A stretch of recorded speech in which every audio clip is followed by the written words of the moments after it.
Et nous en sommes déjà à la 6e partie du Quilt Mystère de Quiltmania. Dans cette 6e partie, nous allons réunir tout ce que nous avons préparé au cours de l'année. Les blocs brodés, les bordures, et nous allons les monter pour en faire un très beau quilt. Alors, pour ce travail d'assemblage, il importe d'être très précise parce qu'il s'agit d'un montage de type médaillon où l'on monte des bordures successives autour d'un bloc central. Donc vos mesures doivent correspondre à chaque tour, sinon vous allez former soit des poches, soit des jupettes. Donc à chaque tour, vous allez prendre les mesures de ce que vous avez cousu, confronter ces mesures aux mesures de Quiltmania et si vous n'avez pas bon, vous y remédiez. Et éventuellement, vous avez toujours ces petites bandes intermédiaires qui peuvent vous aider à retomber sur vos pattes. Commencez par repasser tous vos blocs, les broderies à l'envers, sur une serviette éponge pour ne pas écraser les broderies. Je vous rappelle aussi qu'il vaut mieux tremper les tissus des bordures, les deux tissus gris, le petit semis ainsi que le tissu à bandes, les petites rayures roses et bleues, car ces tissus rétrécissent principalement dans la laise et les bandes des bordures sont coupées dans la laise. Donc ne trempez pas les blocs déjà cousus, les morceaux sont plus petits. Le rétrécissement sera marginal et ils seront maintenus par le matelassage. Mais les grandes bordures, il vaut vraiment mieux les pré-rétrécir. Et si vous le souhaitez, en repassant, vous pouvez amidonner votre tissu et la coupe des bordures en sera facilitée. Pour faire ce travail, je vous recommande, si c'est possible chez vous, de travailler sur un mur. Il existe des toiles spéciales très pratiques qui agrippent le tissu et qui permettent de se passer d'épingles. Mais bon, ça se fait aussi sur un drap avec des épingles ou par terre si vous n'avez pas le choix. Donc vous agencez vos blocs et quand vous êtes satisfaite du résultat, vous assemblez les 3 blocs du haut et les 3 blocs du bas sans coincer la toile à beurre dans la couture. Quand vous avez fait ces coutures, vous mesurez les bandes obtenues. Ces bandes doivent mesurer 21 pouces ou 53,4 cm plus les marges de couture. Éventuellement, vous rectifiez. Puis, vous constituez les 2 bandes latérales. Elles doivent mesurer 35 pouces plus 1 demi-pouce pour les marges de couture ou 89 cm plus 1 cm et demi pour les marges de couture. Si vos bandes ont la bonne mesure, vous procédez à l'assemblage. Sinon, vous cherchez l'erreur en mesurant chaque bloc l'un après l'autre. Vous devez avoir à chaque fois 7 pouces, 17,8 cm. Et après cette opération, le top doit mesurer 35 pouces et demi, marge comprise. Ensuite, vous prenez vos bandes piécées de la partie 2 et vous vérifiez la longueur de chaque bande d'une pointe à l'autre. Elles doivent mesurer 36 pouces et demi ou 92,7 cm toutes les deux. Si elles sont plus courtes, a priori, ça ne fait rien puisque vous avez du jeu à chaque extrémité pour les marges de couture. Si elles sont plus longues, ça pourrait arriver aussi, vous ajustez la coupe des petites bandes rayées intermédiaires. C'est ce que je vous disais tout à l'heure, ça peut servir à retomber sur ses pattes. Donc là, il faudra recalculer la largeur de ces bandes pour qu'elles collent avec vos propres mesures. Donc vous ajoutez vos bandes rayées, recalculées ou non, avec les coins en onglet comme expliqué dans la vidéo de la partie 3. Et maintenant, vous pouvez recouper vos bandes piécées vertes. Si vous avez travaillé surdimensionné comme je vous l'ai proposé, vous allez pouvoir augmenter la distance entre le sommet de votre carré et le bord de votre bande. Donc a priori, vous allez pouvoir ajouter 2,5 mm, c'est-à-dire passer du sommet du carré au bord de la bande à 1 cm au lieu de 0,75, ou alors augmenter d'un huitième de pouce, c'est-à-dire vous avez 3/8 de pouce au lieu d'un quart de pouce. Je lis mieux sur ma règle en centimètres, donc normalement c'est 3/4 de pouce, mais c'est la même chose, 1 cm. Donc je fais passer ma règle en centimètres par les sommets des carrés. J'aligne bien. Travaillez plutôt avec une règle courte et travaillez lentement. Vérifiez que la mesure soit bien la bonne, que vous ayez bien 1 cm là, 1 cm ici et 1 cm ici. Vous vérifiez 2 fois avant de prendre le cutter et de couper. Travaillez lentement. Vous faites ça sur les 2 bandes. Ensuite, vous pouvez détourer la toile à beurre à 2-3 mm des broderies, en prenant soin de ne pas couper dans le tissu. Vous travaillez de préférence avec des ciseaux avec une lame courte. Il existe des petits ciseaux avec des bouts arrondis comme ça. Je crois que ce sont des ciseaux moustache. J'avais trouvé ça un jour, donc c'est très pratique. Ça vous évitera les accidents. Donc vous faites comme ça.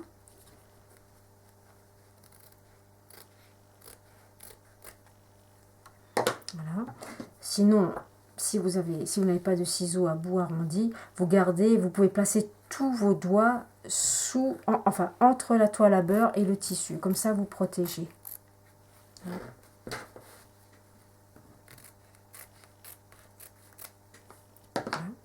Et pour l'intérieur des carrés, je vous conseille de prendre un découpe-vide et vous faites une ouverture au niveau de la marge de couture. Évidemment sans transpercer les fils non plus. Quand l'ouverture est faite, vous reprenez vos ciseaux et vous essayez de toujours garder la pointe du ciseau vers le haut. Vous relevez.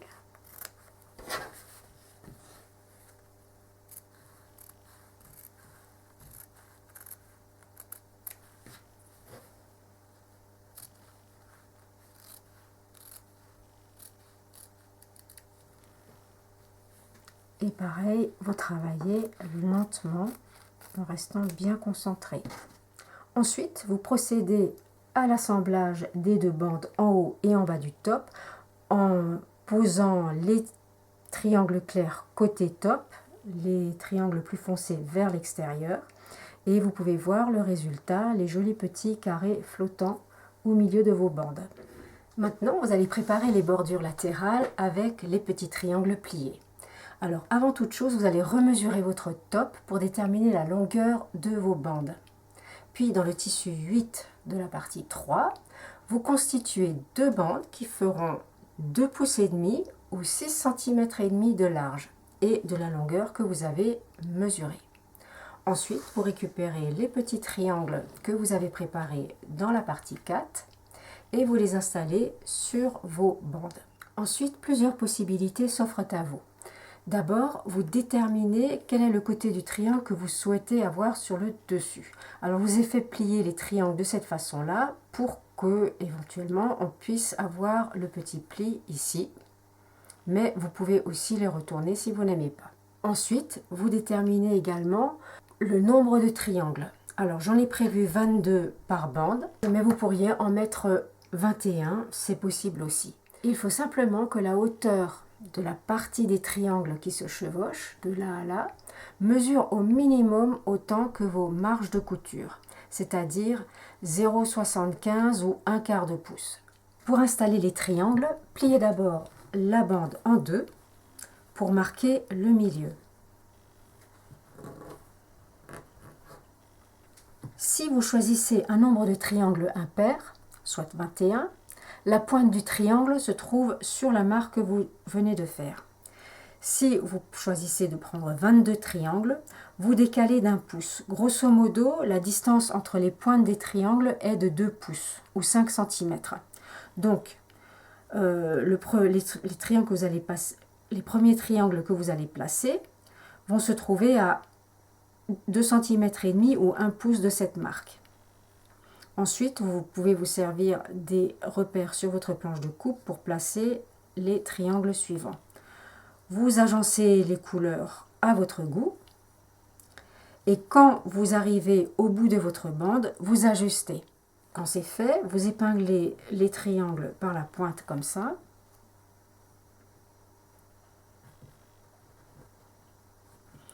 Et vous choisissez comment vous souhaitez avoir le chevauchement. Alors, ça peut être dans une direction, soit vers le haut, soit vers le bas, soit un triangle dessus, soit un triangle dessous, comme ici.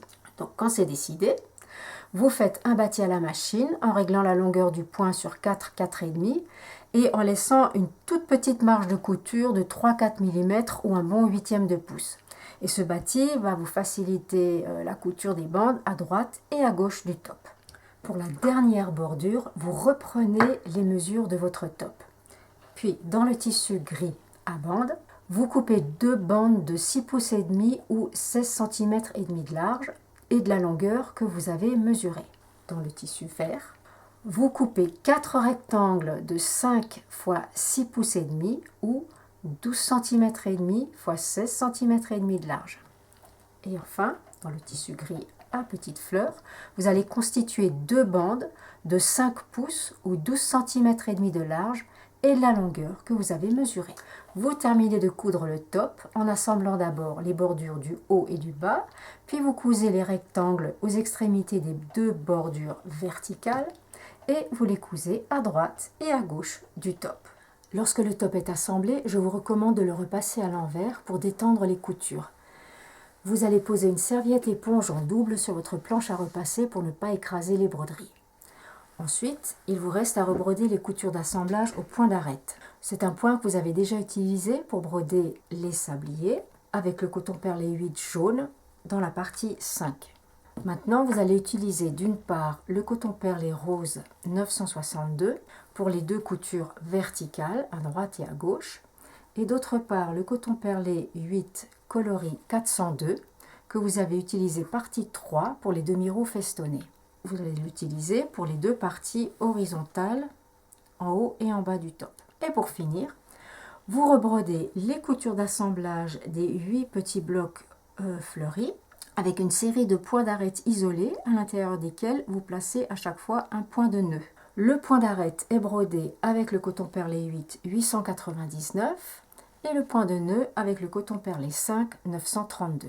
J'imaginais cette combinaison de points en pensant à une petite dentelle à picot. Le résultat sera plus joli si votre point d'arête isolé est brodé avec régularité. Dans ma démonstration, le trait orange figure la couture d'assemblage du bloc. Vous allez tracer un trait au feutre bleu en plaçant votre règle à 3/16 ou 1 demi-centimètre de la couture d'assemblage.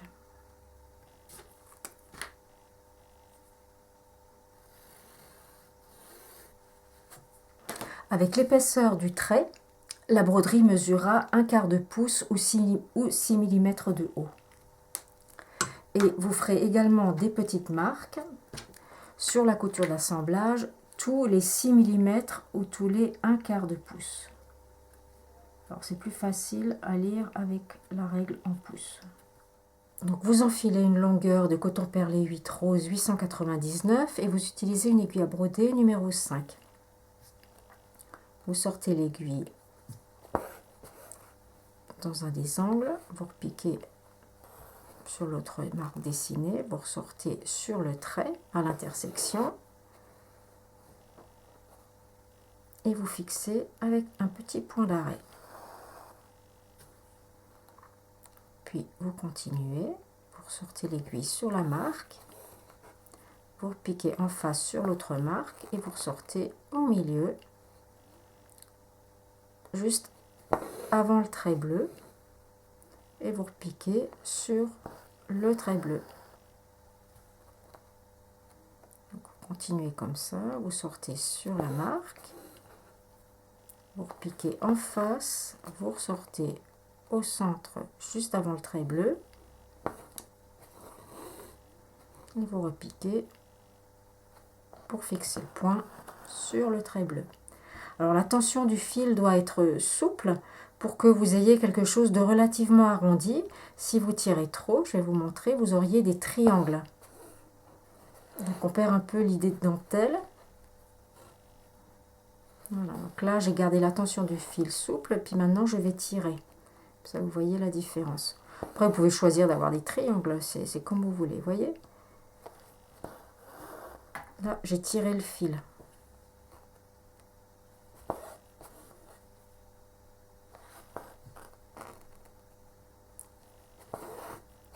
Et là, je garde une tension de fil souple.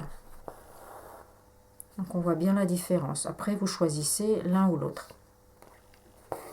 Donc vous faites le tour comme ça. Et ensuite, avec le coton perlé 5 932, vous ajoutez chaque fois au milieu un point de nœud. Vous pouvez tourner une fois ou deux fois le fil autour de l'aiguille.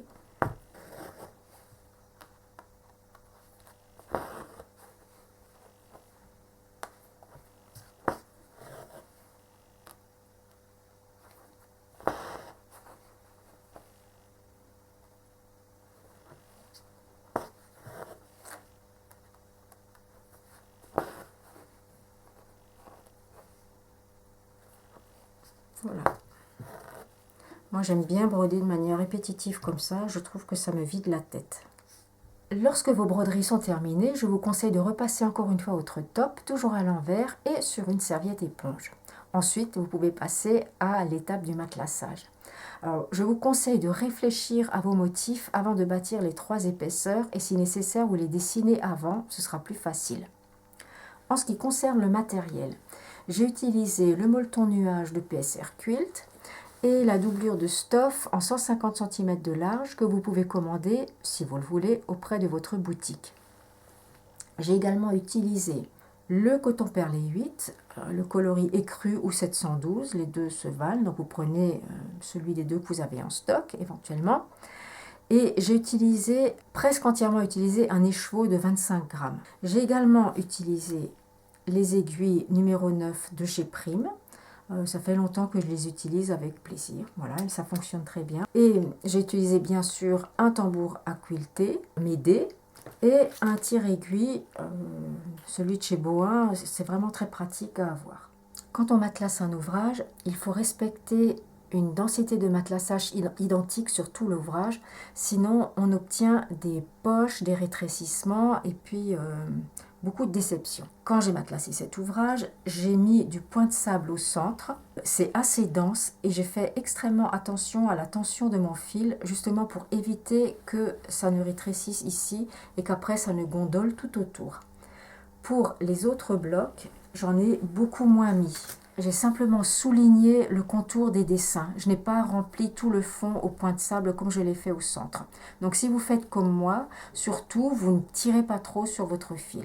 Et d'autre part, le point de sable au dos, c'est moins joli que le point de quilting habituel. Vous allez avoir des points longs, des points un peu plus courts. Mais ma foi, c'est comme ça. Là, il y en a des plus longs. C'est comme ça, on ne peut rien y faire. J'ai fait du point de sable au centre. Ensuite, j'ai souligné le bord de l'octogone avec une ligne à 7 mm d'écouture.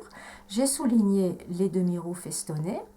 Dans les angles, j'ai dessiné des gouttes, donc une goutte au centre, des demi-gouttes sur les côtés. Et c'est le seul endroit où j'ai utilisé le coton perlé bleu de la partie 2 pour faire le point d'épine. Donc c'était celui-ci. Donc vous pouvez l'utiliser ici pour matelasser là-dedans. Ensuite, quand on continue vers l'extérieur, j'ai fait 2 lignes dans la bordure rayée. J'ai souligné chaque croissant de lune. Voilà. Et ensuite, j'ai continué dans les grands triangles. J'ai fait toujours des gouttes, mais je les ai matelassées en double pour que ce soit un peu plus maintenu. Et ici, j'ai nouveau matelassé une ligne au milieu. Quand j'ai choisi mes motifs de matelassage, j'ai voulu rester dans la douceur parce que ce quilt, ma foi, il est très doux, très printanier.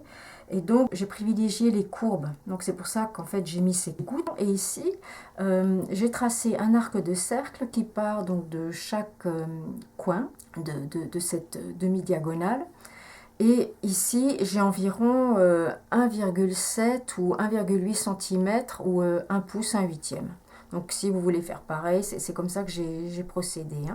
Donc c'est la hauteur qui va de là à là. J'ai d'abord matelassé ici, puis après j'ai trouvé que ça n'était pas assez maintenu. Donc j'ai repris le petit gabarit en rhodoïde que je m'étais fabriqué, puis je l'ai replacé ici. Et donc j'ai aussi matelassé les bords extérieurs du carré. Voilà, et puis donc les petits blocs au point de sable, j'en ai déjà parlé. Donc c'est le point de sable, mais je n'en ai vraiment pas beaucoup mis. Ensuite, toujours en allant vers l'extérieur, je suis repassée au milieu de la petite bordure rayée. Pour la bordure verte, j'ai repris le motif des arcs de cercle. Donc cet arc de cercle là mesure un demi-pouce de haut ou 1,25 cm. Donc je les ai mis chaque fois dans les parties vertes, claires et foncées. Et chaque carré est également brodé avec ce motif arc de cercle.